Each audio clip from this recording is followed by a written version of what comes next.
Bonjour à toutes et à tous. Nous sommes heureux avec Renaud Degas. Bonjour Renaud, de vous recevoir et l'ensemble de l'équipe des Contrepoints de la Santé, de vous recevoir aujourd'hui, ce mardi 10 février 2025, pour une émission spéciale et exceptionnelle.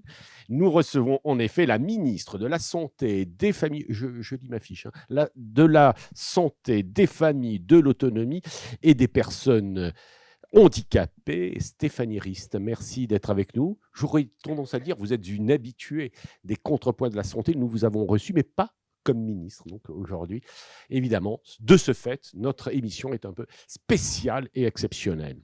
Le titre de notre émission, c'est « La santé face aux crises ». La situation politique est complexe, effectivement, pour des gouvernements qui se succèdent à grande allure.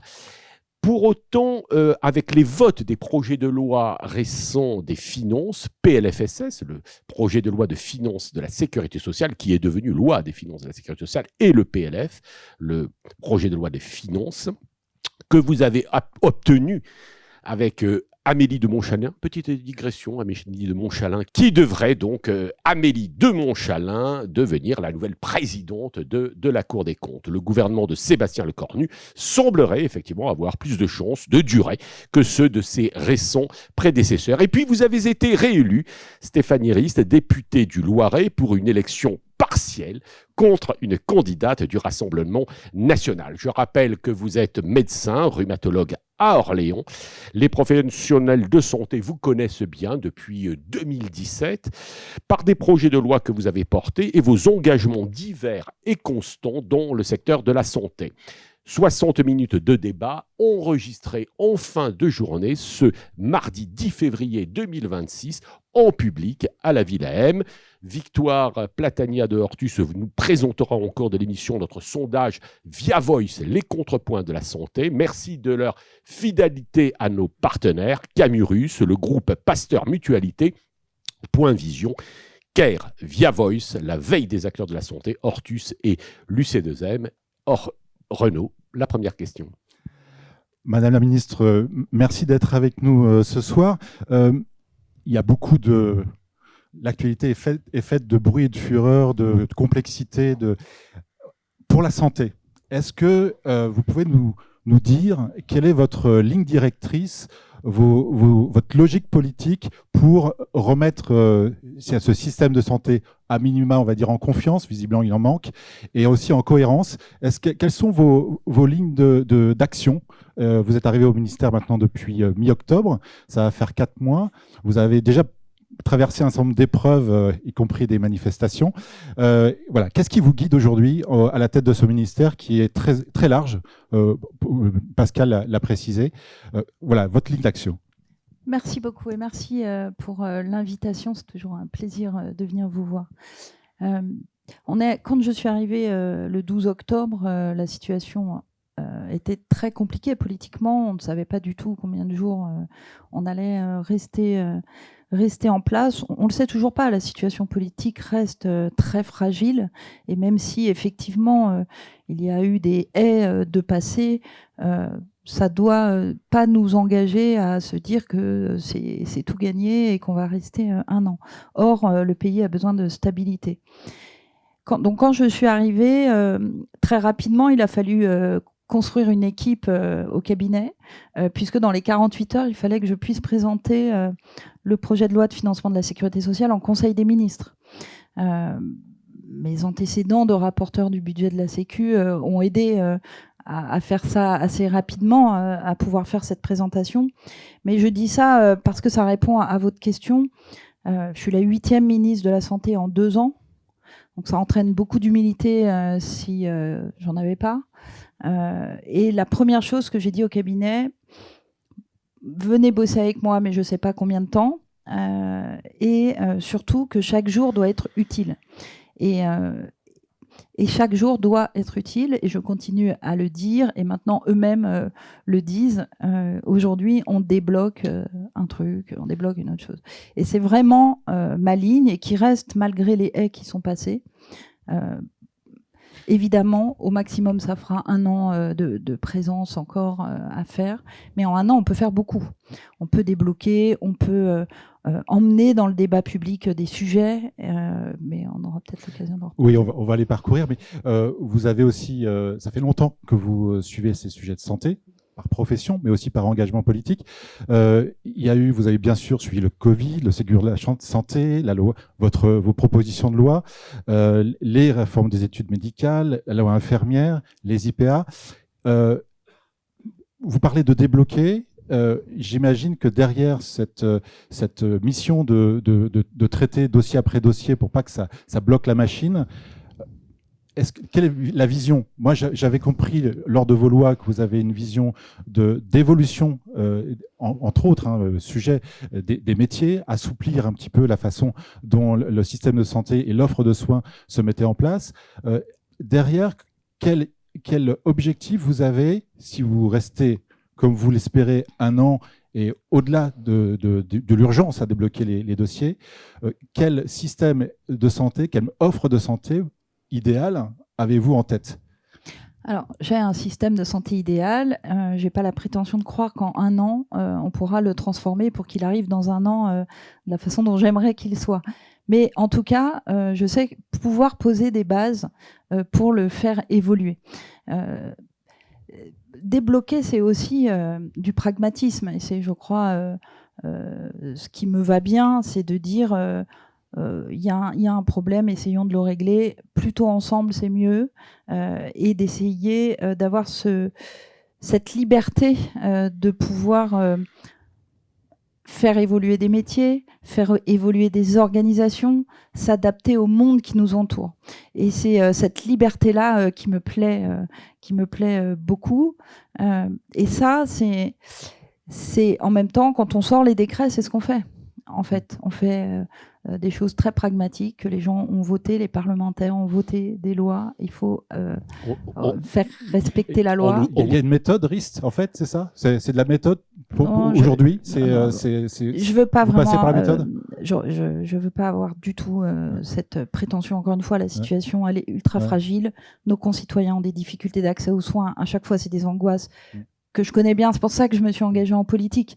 C'est des angoisses de ne pas avoir un médecin, de ne pas avoir le spécialiste, d'avoir l'inquiétude de ne pas pouvoir faire soigner ses enfants.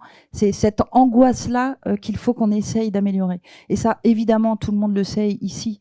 C'est pas une baguette magique, c'est pas une personne qui va y arriver, mais par contre, c'est, je le crois, effectivement, peut-être avec une méthode d'écoute, de confiance, vous l'avez dit en introduction, je crois qu'il y a une vraie confiance, mais parce que la situation politique étant telle qu'elle est, le changement multiple de gouvernement entraîne des difficultés de cette confiance. Moi, j'ai essayé de garder des gens dans mon cabinet qui étaient avec mes prédécesseurs. Je m'inscris évidemment dans la continuité de ce qui a été fait. Ça me permet de remercier Catherine Vautrin et Yannick Neuder à qui j'ai succédé dans cette fonction et qui ont amené des travaux et que je poursuis bien évidemment. Parce que on va bien entendu entrer dans les détails au cours de cet entretien. On dit souvent de Stéphanie Rist, enfin, dites-nous ce que vous en pensez, vous êtes peut-être devenue la ministre des Soignants. D'abord, il y a eu la loi Rist 1, la loi Rist 2.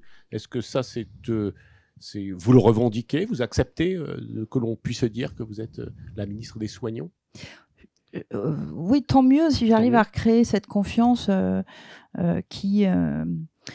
mais qui fait aussi notre histoire. Les médecins s'étant construits contre l'État de façon historique, avec un rapport assez conflictuel depuis tout le temps. Donc, oui, je ne sais pas que quand je dis vous êtes la ministre des Soignants, je n'ai pas dit que vous étiez la ministre des médecins, hein, même si vous êtes médecin. La ministre des Soignants. Vous le savez que quand je pense soignant, je pense tout. Ah oui, moi je pensais... pas nécessairement d'être aussi global. Mais, oui, mais vous excluez les médecins, moi je ne les exclue pas par contre. Ce sera le sens de notre débat, de notre entretien. Évidemment, je crois qu'on est en retard sur l'évolution des métiers, je crois qu'il y a encore beaucoup à faire, qu'on a fait, que on avance. Je suis effondrée de voir le faible nombre d'infirmières de pratique avancée formées dans notre pays face à une transition démographique qui va nous obliger à faire évoluer les métiers, à les regarder en face et puis à faire évoluer avec le numérique, l'intelligence artificielle. Enfin, je trouve qu'on est très en retard dans la formation. On va y venir. Et donc oui, je suis la ministre des Soignants. En fait, je crois vraiment que je suis la ministre des patients surtout. Et pour un patient, pour être bien soigné, on a besoin de tout le monde, les médecins et les soignants. Notre excellent confrère Le Monde a titré hier que le Premier ministre essayait de lutter contre l'immobilisme. Donc ça, vous pensez qu'en un an, vous n'allez pas être encalaminé par l'immobilisme? C'est ma question. En tout cas, sa première prise de parole au Premier ministre était sur France Santé, sur les labellisations de maisons France Santé. Peut-être on va en reparler. Il a un vrai engagement sur le fait de rendre accessible aux soins, mais aussi de rendre visible ce qui est fait par les professionnels de santé sur les territoires. Parce qu'en fait, on a une vision qui est probablement avec quelques années de retard. Il y a des difficultés évidemment d'accès aux soins, mais il y a aussi beaucoup d'organisations, beaucoup de choses qui sont mises en place et parfois que nos concitoyens ne savent pas. Et je crois qu'il y a les deux. À travers sa volonté, c'est d'améliorer encore l'accès aux soins et de le rendre visible. Renaud, si tu permets, je voulais simplement sur la machinerie parlementaire, pour ne pas oublier, on nous dit que les décrets, en réalité, qu'on a un problème, c'est que les parlementaires votent des lois, mais que les décrets n'arrivent pas. C'était ma grande bataille quand j'étais députée, vraiment, puisque ayant fait des propositions de loi, je râlais parce que les décrets sortaient pas, parfois parce que c'est compliqué techniquement, parfois parce que ça plaisait pas forcément à tout le monde que les décrets sortent. Donc je me suis beaucoup battue en tant que parlementaire. Et donc évidemment, en tant que ministre, j'ai pas oublié cette bataille-là. Et je peux vous dire qu'on en signe et que mon cabinet a une réunion par semaine pour savoir où on en est des décrets. Après, ce sujet est très important parce que il y a eu beaucoup de propositions de loi et notamment je dois être la moins bonne ministre parce que il y a des réunions Premier ministre qui regardent et président de la République au Conseil des ministres l'évaluation justement des textes qui sortent ou pas. Alors moi je suis dans les dernières, mais aussi parce qu'il y a beaucoup de textes sur la santé. Les parlementaires se sont beaucoup emparés de ce sujet puisqu'il y a des difficultés dans les territoires. Et quand un décret sort pas, il y a plusieurs raisons. Il y a la complexité, parfois technique, de l'écriture d'un décret, quand il y a des rapports avec le droit européen, des choses comme ça. Il y a aussi le coût d'un décret, c'est-à-dire que certains décrets ont des coûts très importants et je crois qu'il faut mettre la transparence en face des décrets qui sortent pas. Et puis, il y a parfois aussi qu'il faut remuer tout le monde pour faire sortir le décret. Oui, on y reviendra d'ailleurs précisément. J'ai une question sur les infirmiers, puisque là, c'est un gros morceau, puisqu'en plus, vous étiez en partie à l'origine de ces transformations.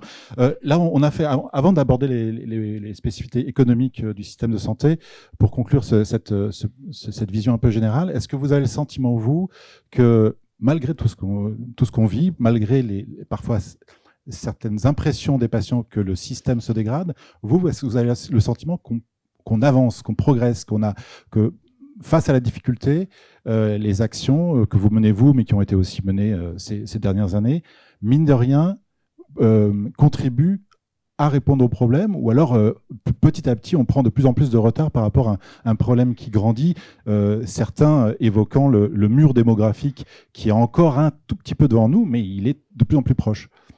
Non, moi, je crois pas qu'on avance, j'en suis sûre qu'on avance. Et il y a des améliorations très factuelles.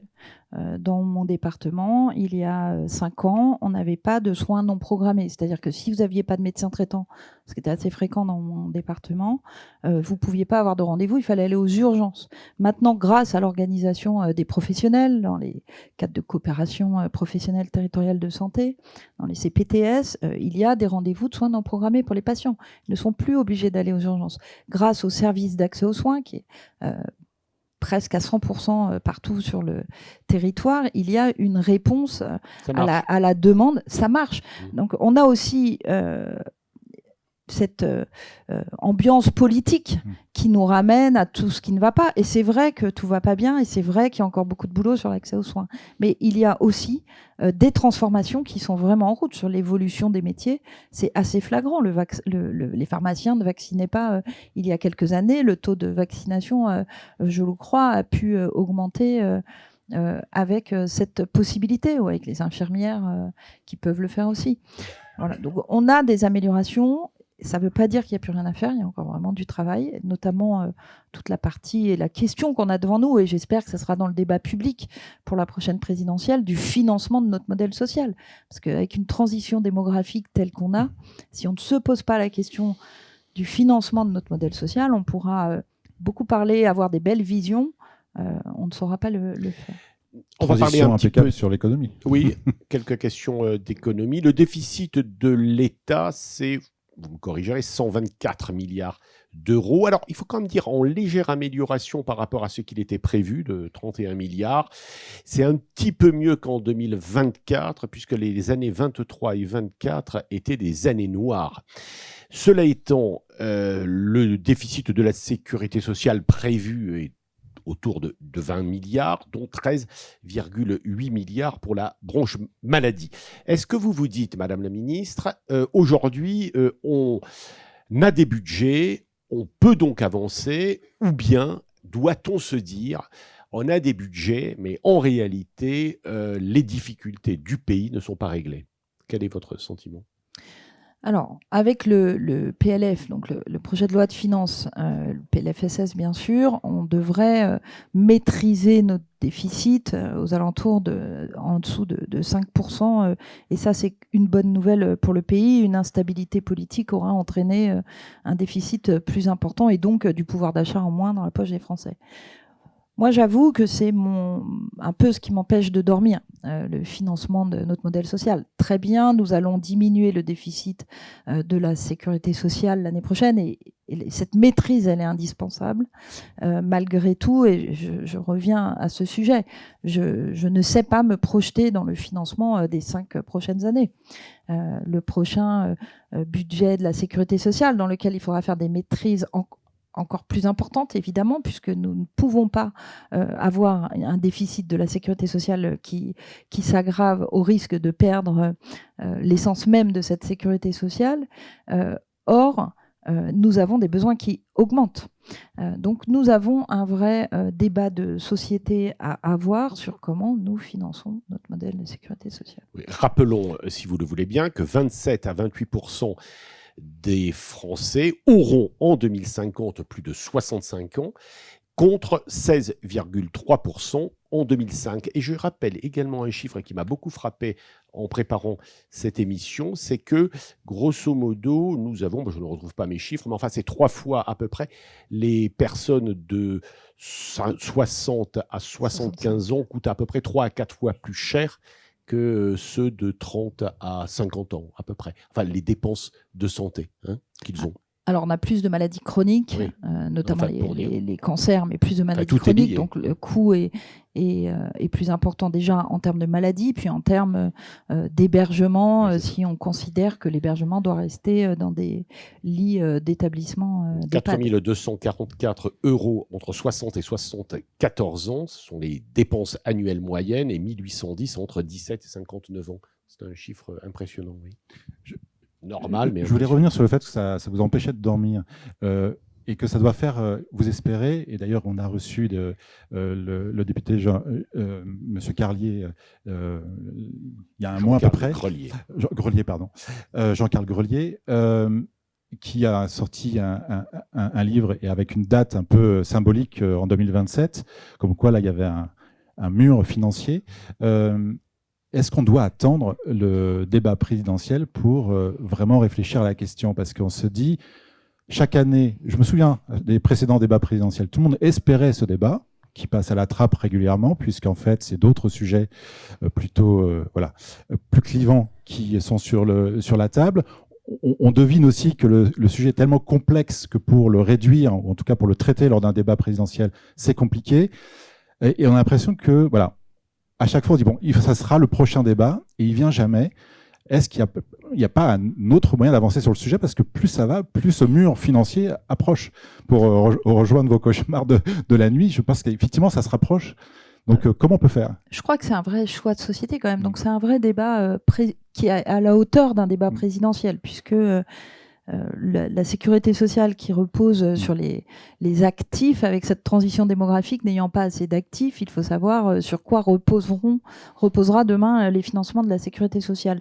Mais vous avez raison, et j'essaye à ma place de alimenter ce débat. Notamment, c'était une des motivations. Très rapidement, j'ai proposé une mission qui a 4 personnalités qualifiées qui vont travailler sur l'articulation assurance maladie obligatoire, assurance complémentaire. C'est un des moyens d'alimenter ce débat. Mais je crois quand même qu'on est à un vrai moment charnière pour notre société et que c'est un débat de société. Évidemment, il y a l'âge de départ à la retraite ou ce que nous allons faire des retraites. Et c'est le même débat sur l'assurance maladie. C'est quelle cotisation pour payer l'assurance maladie? Est-ce que c'est que des cotisations? Est-ce qu'on crée un impôt? Est-ce qu'il faut dépenser plus de PIB pour nos dépenses de santé face à cette transition démographique? Est-ce qu'il faut revoir le périmètre de l'assurance maladie? Est-ce qu'on sera obligé de faire des choix? Moi, j'ai mon avis sur le sujet, qu'on travaille d'ailleurs avec le groupe politique auquel je fais partie, Renaissance, mais je ne veux pas ici préempter ce débat. Mais en tout cas, les éléments que je pourrais mettre dans le débat, dans l'atmosphère, pour pouvoir aider à ce que ce débat devienne effectivement un débat public, parce que vous avez raison, à chaque élection présidentielle, on ne va pas au fond de ce débat, mais la sécurité sociale, elle a besoin qu'on la défende, et à mon avis, d'un débat maintenant. Vous verrez ce que nous dira le sondage des contrepoints de la santé via Voice. Est-ce que vous avez eu votre grève des médecins libéraux qui vous a visiblement amené à abandonner les mesures qui les fâchaient le plus? Est-ce que vous avez renoncé, on reste un peu dans les questions financières, à encadrer le secteur 2? Rappelons quand même que le secteur 2 des médecins pèse pour 4,5 milliards d'euros et progresse de plus de 5% par an depuis 2019.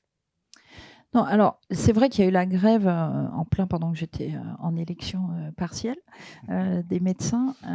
Joli cadeau. Au fond, il y avait beaucoup de revendications, il y avait beaucoup de sujets. Il y avait des sujets sur la partie de la confiance dont on a parlé tout à l'heure, par exemple sur l'outil qui est la mise sous objectif. Si je prends notamment les médecins généralistes, pour qui cet outil recèle des choses un peu cachées, qui cible mal les médecins. Donc j'ai pu leur proposer qu'on puisse ouvrir le capot de cet outil et que les médecins puissent avoir confiance dans un outil de contrôle. Ce qui paraît une bonne chose. Quand on est pilote d'avion, on a confiance dans son contrôle et du coup, on l'accepte et même on le réclame parce qu'on est plus en sécurité soi-même. L'idée du travail que je propose d'engager avec les médecins, en parallèle évidemment des négociations avec la Caisse d'assurance maladie qui vont reprendre, et de recréer cette confiance comme ça. Trouvons les outils qui sont nécessaires. Donc il y avait ce sujet. Sur les sujets financiers, il y a le sujet du secteur 2. Moi, je suis profondément convaincue que sans réforme, avec le système tel qu'il est, nous avons besoin de tous les secteurs, de tous les médecins. Et donc, une fois posé ça, il y a la question de la rémunération des médecins, qui ne doit pas être un tabou. Certains ont exprimé la non-revalorisation des actes, de certains actes, notamment chirurgicaux, qui datent depuis des années. Donc, la nomenclature est en train d'être vue, ça prend énormément de temps, c'est technique. Donc, tout est mélangé, en fait. Donc, je crois qu'il y a un sujet rémunération qu'il ne faut pas mélanger avec les secteurs. Puis, il y a un sujet dépassement d'honoraires qui, là aussi, doit être regardé en face, puisque quand vous avez des patients qui vous disent qu'ils ne se font plus opérer de la cataracte dans un territoire parce que c'est trop cher et qu'ils n'ont pas localement d'autres solutions de prise en charge, et que l'accès aux soins pour des raisons sociales ne peut plus se faire, elle doit être regardée aussi en face. C'est tout ça que nous allons travailler ensemble, mais les médecins, ils ont la même envie que nous, je le crois, c'est-à-dire de permettre l'accès aux soins de leurs patients et d'avoir une rémunération le plus juste possible. Les études montrent quand même que le secteur 2 se développe surtout dans les villes favorisées, disons, pour simplifier. en majorité. Moi, j'ai des exemples d'endroits où c'est des endroits où il n'y a pas de densité médicale et notamment de spécialistes très élevés et où pour se faire opérer de la cataracte, il faut débourser 800 € par œil. Donc je pense qu'il y a des difficultés aussi. Je ne dis pas que c'est une généralité, je dis juste qu'il faut regarder le sujet mais qu'il faut le faire ensemble et de voir comment on doit avancer. Vous pensez que vous avez réussi à renouer le dialogue avec les médecins ? Écoutez, en tout cas, j'y travaille. C'est un travail, la confiance, vous savez, l'expression, elle se construit. Voilà, on a des rendez-vous réguliers qui sont actés, les discussions avec la CNAM, chacun dans son élément. Je ne veux pas intervenir dans les négociations conventionnelles qui doivent se faire avec la CNAM. Là aussi, il y a une relation de confiance qui doit se recréer. Et puis après, chacun doit être dans son rôle. Il y a des choses qu'on pourra faire, d'autres qu'on ne pourra pas faire. Il faudra les assumer à ce moment-là. Renaud, on poursuit. Oui, sur un petit focus sur les établissements de santé qui vont pas très bien, c'est le moins qu'on puisse dire, puisqu'a priori, vous avez les cliniques privées qui, à 50%, seraient en déficit, selon la FHP. Vous avez les hôpitaux publics où on a vu dans la loi de financement 2026 qu'il y a 750 millions, une première enveloppe pour venir alléger la dette des hôpitaux, avec, je crois, un objectif d'1 milliard sur plusieurs années. Est-ce que, voilà, on voit bien que c'est chronique parce que c'est pas nouveau. 13, oui, et 13 CLCC sur 18 aussi sont centre de lutte contre le cancer, oui. nous a été annoncé dans une conférence de presse récente. Tout à fait. Donc là, on voit bien qu'il y a structurellement sur les établissements de santé, sur l'offre de soins, on va dire, voilà, il y a une fragilité, une grande fragilité. Là aussi, c'est une question de financement entre autres, mais est-ce que ce n'est que ça et quels sont les outils pour un peu resolidifier un petit peu cette offre sur l'ensemble du territoire? Ma conviction est que le modèle de financement du système, je ne parle pas du financement de la protection sociale en général, mais quand on rentre dans l'assurance maladie, donc ville et hôpital, et que le financement du système, le modèle arrive au bout. On voit bien les hôpitaux en déficit de façon maintenant de plus en plus importante, malgré un Ondam qui a été réaugmenté, et notamment avec les 850 millions qui permettent d'avoir des tarifs qui ne seront pas négatifs cette année. On voit bien que là aussi, je le crois vraiment, il va falloir se poser la question du modèle de financement. Ça ne veut pas dire une énième réforme de plus de financement de l'hôpital, mais je crois profondément qu'on a trop de malades dans des lits dans notre pays et qu'il va falloir essayer d'embarquer tout ce qui peut être soigné en ville, en ville. Ça, c'est ce que je crois qu'il faut qu'on arrive à terme. Et ça passe par beaucoup d'éléments, notamment, j'avais eu l'occasion déjà d'en parler ici, mais je crois vraiment à permettre un exercice ville-hôpital, notamment pour les médecins, mais pour les soignants, mais notamment pour les médecins, qui puisse se faire ville-hôpital de façon beaucoup plus fluide, en faisant converger les modes de rémunération. Ça, c'est le chemin, à mon avis, où il faut aller. Ça ne se fait pas en 3 mois, c'est compliqué, il faut le faire évidemment avec tout le monde, mais je crois qu'il y a une demande des jeunes d'ailleurs qui arrivent pour des exercices qui soient beaucoup plus mixtes, ce qui nous permettrait d'avoir un peu moins de malades dans les lits hospitalisés et un peu plus suivis en ville et de baisser le coût des établissements. Il y a des études. Juste une chose, un point sur justement le faire converger les modes de rémunération. Je vais être caricatural, mais il y a un certain nombre d'acteurs de ville qui ont peur que l'on duplique sur la ville les mauvais exemples de l'hôpital. Vous voyez ce que je veux dire? C'est-à-dire qu'on se retrouve à avoir une sorte de salariat et en brisant un petit peu ce qui fait l'intérêt de l'exercice libéral. On l'entend dans plusieurs professions et on voit aussi un certain mouvement sur le virage domiciliaire. On a plus l'impression que c'est certains établissements qui cherchent à récupérer de l'activité en ville plutôt qu'une vraie co-conception, j'allais dire, du soin en ville avec les libéraux qui sont là et qui ont un modèle qu'ils sentent eux aussi très fragile. Je suis désolé, on aligne les difficultés, mais en tout cas, le modèle libéral, il y a beaucoup de réflexions, beaucoup de craintes sur sa dégradation. Et voilà, donc quand vous dites faire converger les modes de rémunération, est-ce que c'est aussi faire converger les statuts? Parce qu'on a l'impression que c'est très lié, en fait, en tout cas en France.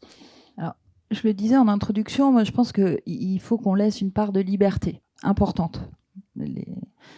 Qu'il puisse y avoir plusieurs modes d'exercice. Mais faire converger les exercices, les modes de rémunération, pour moi, ça veut dire être payé, activité, mission et service rendu, formation. Voilà. Et quand vous faites ça, après, rien ne vous empêche de proposer un exercice salarié pour ceux qui le souhaitent. Je crois beaucoup et ce qui revient à dire de ne pas du tout supprimer l'exercice libéral en tant que tel. Maintenant, je crois aussi qu'on a évolué et que la responsabilité qui se manifeste dans la rémunération, la responsabilité de population ou de mission de service public, elle doit se voir dans la rémunération.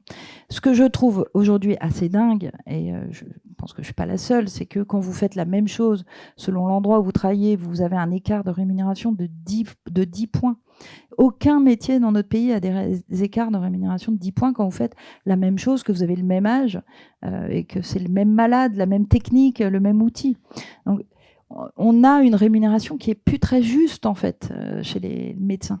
Et retrouver un sens au travail à travers une rémunération juste, ça me paraît être un chemin où il faut aller. Ça ne veut pas dire que demain tout le monde va avoir la même rémunération. Je suis pas du tout en train de dire ça. Mais je crois qu'il faut faire évoluer ce qui permettrait à des médecins hospitaliers d'aller plus exercer en ville et inversement, et ce qui me paraît indispensable dans les années qui viennent. Et puis, il y a quelques chantiers qui ont été ouverts, mais enfin qui ne sont jamais menés au bout, encore qu'il y a des efforts comme la capitation, par exemple, etc. Ce sont des sujets qui vous intéressent ou c'est trop compliqué pour être abordé finalement dans le peu de temps qui vous est octroyé? C'est sûr qu'en un an, je ne peux pas faire la transformation des modes de rémunération. Voilà. Mais entamer des travaux avec les médecins sur leur rémunération pour essayer d'arriver à plus de mixité, à faire réellement ce virage ambulatoire qui n'est pas fait.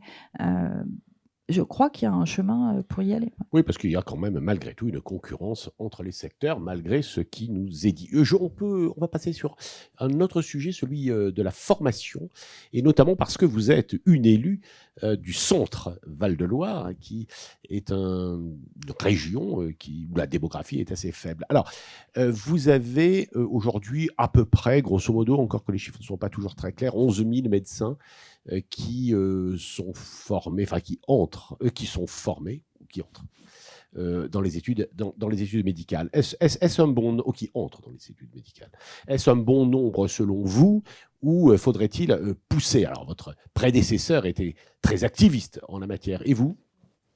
Ah oui, moi je pense qu'on est dans un monde où la démographie mondiale est dans les chaussettes et que je pense qu'on doit former plus de médecins. J'en discute à chaque fois, là, je rencontre mes homologues européens, on a tous la même difficulté. Est-ce qu'on va laisser les autres pays former pour nous des médecins? Je trouve dommage. On a en plus une bonne formation. Alors évidemment, quand on dit il faut former beaucoup plus de médecins, j'entends tout de suite les freins derrière, je les connais. Est-ce que l'appareil de formation est capable de le faire? Je pense que nous devons mettre sur le tapis, voilà combien on veut, avoir des vraies projections, se dire voilà combien on veut de médecins dans 30 ans. Et à votre avis, par exemple, là, à court terme, ce serait combien? Ah non, mais moi, je ne pense même pas à des chiffres. Je pense que c'est nettement plus que ce qu'on fait aujourd'hui. Je pense qu'il faut adapter aussi les formations. Ça ne veut pas dire perdre en qualité. Certains disent même qu'il n'y aura plus besoin de formation de médecins avec l'intelligence artificielle. J'en suis pas là, mais je pense qu'on peut peut-être faire évoluer un peu les études et puis répondre aux freins qui empêchent de le faire. Vous ne craignez pas qu'est-ce qu'on a à perdre de former trop de médecins? Vous ne craignez pas une baisse de qualité? On permettra à des pays... Au contraire, je pense qu'il y aura une augmentation de la qualité, puisque si vous mettez un peu de concurrence... Mais il faut qu'on puisse travailler à ça. Je ne dis pas que c'est facile et que demain, on peut doubler le nombre de médecins formés. Mais je pense qu'on peut regarder les freins, regarder ce qu'il y a en face des freins, regarder comment chacun évolue.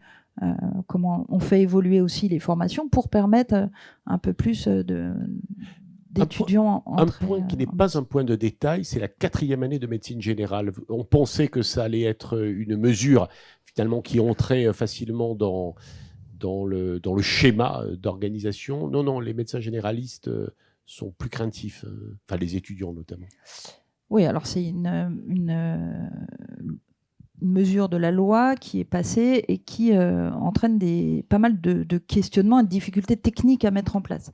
Maintenant, mes prédécesseurs ont beaucoup travaillé sur le sujet. On arrive à un moment où je pense qu'on va pouvoir sortir des peurs en fait qui sont compréhensibles, des étudiants qui ont une 4e année et qui vont être considérés comme étudiants, donc qui ont nécessairement le droit d'avoir une formation bien encadrée. Cette inquiétude-là qui entraîne aussi une inquiétude évidemment des professeurs qui sont des médecins généralistes qui ont aussi plein de boulot et qui se disent mais si je prends un docteur junior 6 mois après ou 1 an après, j'ai plus d'activité, comment je paye? Enfin, il y a plein de questions très pratiques qui se sont posées auxquelles on répond petit à petit. J'ai pu confirmer auprès des internes qu'il y aura un début en novembre 2026 de ces docteurs juniors. Ils ont de la chance d'un autre côté parce qu'ils sont très attendus dans les territoires. Les collectivités locales, les maires, les élus s'engagent pour mettre des logements. Enfin, vraiment, ils sont choyés. C'est plutôt intéressant quand on est étudiant et que ce qui me paraît très important, et c'est l'engagement que j'ai pris auprès d'eux, c'est dès le mois de novembre qu'on puisse suivre de très près pour évidemment être sûr qu'ils ne se retrouvent pas tout seuls avec un stress de mal soigner le malade parce qu'il ne serait pas encadré. Une question sur les infirmiers. Puis, oui, juste une petite avant sur quand vous dites qu'il faut former plus de médecins. Je crois que beaucoup de gens sont d'accord avec ce constat-là, mais en même temps, on a aussi des difficultés de recruter médecins. Je parle aussi des soignants avec le phénomène qu'on connaît bien chez les infirmiers où il y a beaucoup d'inscrits, quelques mois, je pense qu'on est presque les 50% qui arrêtent les études d'infirmiers. Je ne suis pas complètement sûr du chiffre, mais c'est très important.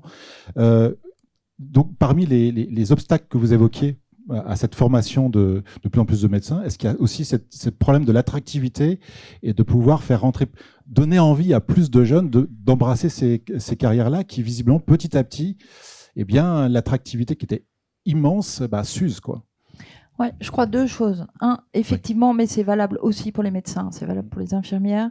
Il y a la qualité de la formation, mais au-delà de la qualité universitaire, il y a la qualité de vie lors de la formation avec des indicateurs qui sont vraiment pas très bons sur la santé des étudiants en santé, avec plus de prise de toxiques, par exemple.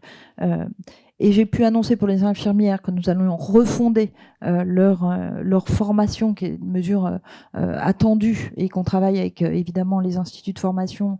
On va, vous savez, vers l'universitarisation des études d'infirmières pour permettre aussi qu'il y ait moins de pertes en ligne dans ces études. Mais c'est valable aussi pour les médecins. Et je crois une autre chose, c'est qu'il va falloir aussi accepter que nos étudiants, que les jeunes vont aussi évoluer dans leur métier. Et parfois même pendant les études, et qu'on doit travailler à beaucoup plus de souplesse entre les différentes études, à beaucoup plus de passerelles et à leur permettre ce changement d'orientation et que ce soit pas vécu comme un truc négatif, mais plutôt positif. Une question, on change de sujet. Vous avez annoncé le recentrage stratégique de Santé publique France.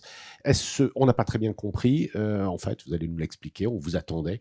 Et on voudrait vous demander, est-ce que c'est le début d'un regroupement de plusieurs agences sanitaires? Stéphanie Rist, il y a pas mal de gens d'agences sanitaires qui vous écoutent.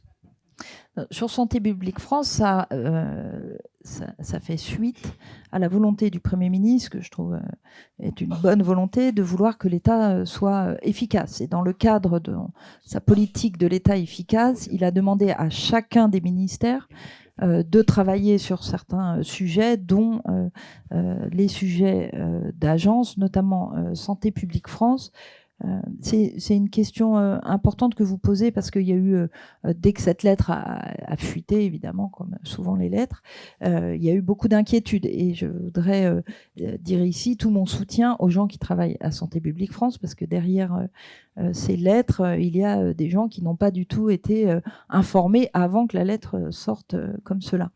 Et Santé publique France est une très bonne agence qui évalue et qui, sur son cœur de métier, a une excellence qu'il n'est pas question de supprimer.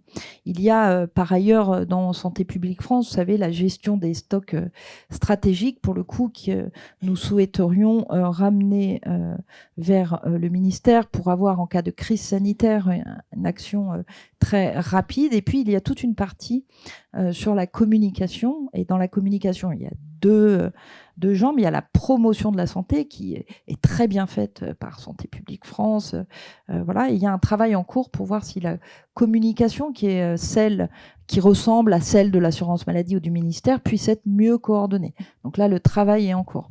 Voilà, donc c'est pas du tout une suppression. Il y a un travail en cours sur la partie communication, mais en préservant la promotion de la santé. Dernière question avant notre sondage, peut-être sur un sujet important qui est celui de la décentralisation que le Premier ministre a annoncé. D'ailleurs, vous avez signé une lettre assez précise avec une mission IGAS, IGF et... les ARS, les URPS, les maisons santé, tout ça, tout ce qui est territoire. Comment réarticuler ou quel est le projet derrière? On sent bien que les départements sont le vent en poupe dans l'idée du Premier ministre, ou je me trompe, mais quelle est la logique de cette interrogation? Les ARS sont mortes? Alors, il y a plusieurs choses dans votre question, mais il y a le sujet de texte de loi sur la décentralisation qui va arriver assez vite et que le Premier ministre a voulu, dans l'idée de dire il nous faut un seul responsable d'une politique et une visibilité de ça, que nos concitoyens sachent, pour telle politique, aller râler là plutôt que dire que c'est l'État. En fait, c'est ça derrière. C'est encore à rechercher l'efficacité de nos politiques publiques. Sur la décentralisation, il y a un sujet sur les agences régionales de santé, pour lesquelles des travaux sont en cours, dont la mission dont vous avez parlé, et des mesures qui seront probablement dans le texte de décentralisation. Les agences régionales de santé sont des établissements publics autonomes qui permettent, par exemple, d'avoir une partie de contrats privés, les contrats de l'assurance maladie, des contrats des gens qui travaillent à l'assurance maladie et des contrats publics. Et cette organisation, elle est, je le crois, très importante. Et si on voulait faire évoluer cet établissement public, supprimer cet établissement public, il faudrait déjà beaucoup de temps, parce que techniquement c'est compliqué, et en plus beaucoup d'argent. On est en milliards. Voilà, ça c'est la première chose. Et puis la deuxième chose, et c'est ce que j'ai pu dire, et vous imaginez au directeur d'ARS quand ils ont entendu qu'il y avait des mesures pour faire évoluer les ARS, parce qu'en fait c'est bien ça qui est demandé, c'est comment faire évoluer des agences régionales de santé pour que quand le mot n'est pas dit à l'Assemblée, tout le monde veuille les supprimer, parce qu'en fait c'est ça qui se passe. Vous avez des élus qui considèrent que les ARS, il faut les supprimer. Donc, à partir de ce constat, ça veut dire que tout va pas bien. Sinon, les parlementaires sont des gens normaux. Ils ne voudraient pas supprimer un truc qui marche. Donc, c'est que ça répond pas à tous les objectifs, en tout cas pas à tout ce qu'on pourrait espérer. Donc, l'idée est de les faire évoluer et nous sommes en train de travailler pour proposer des évolutions des agences régionales de santé, mais avec le fait que le ministère garde vraiment une ligne directe, parce que il nous semble très important d'avoir ce décloisonnement qui était l'objectif des ARS au démarrage, et la ligne directe pour être très actif, notamment en cas de crise. Sachant que les départements et les régions sont parfois dans une très grande fragilité, notamment dans le domaine médico-social. C'est pour cette raison aussi qu'il pose la question du financement, pour lequel, là aussi, il y a des travaux en cours. Il n'est pas d'arbitrage actuel. Je vais demander à Victoire Morel-Paltagna de nous rejoindre dans quelques instants pour le sondage via Voice, les contrepoints de la santé. Bonsoir Madame la Ministre, bonsoir à tous. Donc ce soir, nous avons choisi avec notre partenaire Via Voice de vous présenter les principaux enseignements d'une étude menée sur la perception du système de santé par les Français. Nous en tirons donc 5 enseignements. Donc le premier enseignement très fort et très stable dans le temps, les Français restent profondément attachés à leur système de santé, mais ils sont devenus plus exigeants. Donc 80% des Français ont une bonne opinion de l'assurance maladie et de la sécurité sociale, un niveau qui ne faiblit pas malgré les crises successives et qui est fort dans toutes les strates de la société française. Mais cet attachement a changé de nature et n'est plus inconditionnel. Donc cela se voit par exemple très clairement dans le regard qui est porté sur le déficit. 55% des Français jugent le déficit de la sécurité sociale grave, mais 21% le considèrent comme prévisible et gérable. Les Français sont donc entrés peut-être dans une forme de maturité civique. Ils veulent un système solidaire, mais crédible, efficace et durable financièrement. Donc autrement dit, pas de déni, pas de catastrophisme, mais une attente de pilotage. Deuxième enseignement, nous avons un système de santé perçu comme protecteur, mais concrètement difficile d'accès. Donc un chiffre résume ce malaise. Un Français sur 2 se dit insatisfait de l'accès aux soins sur son territoire, avec des pics à 66% chez les 40-49 ans et surtout 59% en zone rurale. Donc les causes sont très clairement identifiées. 68% pointent le manque de médecins et 51% pointent les délais trop longs pour obtenir un rendez-vous. Donc c'est ici la capacité du système de soins à fonctionner là où les gens vivent, conformément à la promesse républicaine, qui est bien remise en question. Et la santé est devenue, dans l'opinion, une question territoriale avant d'être institutionnelle. Troisième enseignement, les Français attendent une réelle coordination plutôt que de nouvelles réformes abstraites. Ainsi, 37% estiment que l'amélioration du système passe avant tout par une meilleure coordination entre l'État, les ARS et les collectivités. Et cette attente est encore plus nette sur le terrain des pratiques. Donc 80% des Français sont favorables à l'élargissement des compétences des infirmiers, des pharmaciens ou encore des kinésithérapeutes, mais seuls 48% jugent la coordination actuelle satisfaisante. Et surtout, 26% estiment que mieux coordonner les professionnels serait une réponse efficace aux déserts médicaux, devant même le recrutement de nouveaux soignants. Donc le message est clair, les Français ne demandent pas une énième réforme structurelle, ils demandent que le système actuel travaille mieux ensemble et la coordination est bien perçue comme un levier immédiat, pragmatique et opérationnel. Quatrième enseignement, la société est inquiète face aux crises et demandeuse de prévention. Donc 45% des Français citent en priorité l'impact de la mondialisation et du changement climatique sur la santé. Et 79% jugent probable l'émergence d'une nouvelle pandémie. Donc la mémoire du Covid est encore très active et 30% des Français attendent d'abord des pouvoirs publics qu'ils anticipent les crises sanitaires et 54% estiment que la France et l'Europe n'ont pas suffisamment tiré les leçons de la crise. Donc cela nourrit une attente très forte autour de la prévention, de la lisibilité de l'action publique et de la préparation aux chocs futurs. Et enfin, cinquième enseignement, on note une bonne confiance dans la science, mais aussi une fracture informationnelle. Donc 70% des Français disent avoir confiance dans la recherche médicale française, mais dans le même temps, 70% se disent mal informés sur les avancées médicales. Donc cette dissociation est stratégique et elle doit véritablement être prise en compte. En effet, le mauvais partage de l'information scientifique crée maintenant et à terme un risque de décrochage, de défiance, voire de vulnérabilité face aux discours simplificateurs. Et la crédibilité repose d'abord sur les professionnels de santé et les chercheurs, mais aussi sur leur capacité à expliquer, à informer de manière pédagogique et à incarner. Donc, en conclusion, ou plutôt en ouverture, nous pouvons dire que les Français sont attachés au modèle de santé existant. Ils ne demandent pas un changement de modèle. En revanche, ce qu'ils demandent, c'est un modèle qui fonctionne réellement, qui protège, qui coordonne plus qu'il cloisonne et qui anticipe plus qu'il répare. Voilà. Merci Victoire. Oui, Madame la Ministre, on ne peut pas reprendre tous les sujets, mais il y a un petit sujet qui fait, à mon avis, écho à ce que vous avez dit sur la réforme des ARS. On voit la demande des Français de coordination, d'efficacité. Est-ce que vous parliez tout à l'heure de ligne directe entre le ministère et les ARS. C'est dans cette idée-là, c'est pour on a souvent utilisé le mot préfet santé, c'est pour avoir une efficacité de ce type-là, d'efficacité, être prêt à réagir face aux pandémies, être beaucoup plus directif sur l'accès aux soins, sur les politiques à mener sur les territoires. Ouais, alors, ok, oui, c'est vrai pour les ARS, mais pas pour la réponse aux patients, parce que les patients, les ARS, et puis heureusement, c'est du ça doit être derrière. Par contre, la labellisation des maisons France Santé, typiquement, je pense qu'elle répond à cette question. Quand partout sur le territoire, nous pourrons avoir des endroits dans lesquels les gens pourront pousser la porte, ça sera visible, il y a un logo, ils peuvent pousser la porte, ils savent qu'ils auront une réponse à leurs questions, soit un acte de soin médical parce qu'ils en ont besoin dans les 48 heures, mais très souvent, c'est une réponse à leurs questions de soins, de coordination, justement.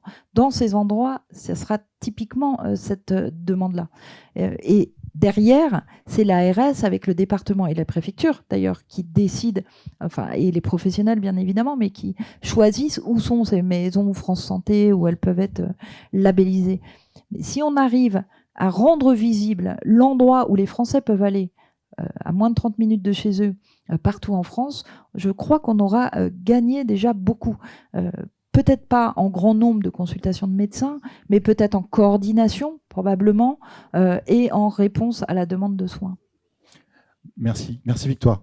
2 questions encore, 2 sujets avant la conclusion de notre émission. Renaud ? Alors, une petite question rapide, bien que bon, tous les sujets qui sont importants, mais cette deuxième année sur la santé mentale, l'objectif de poursuivre, on n'a pas fait assez la première ? Alors, j'aurai l'occasion dans les semaines qui viennent de faire un point.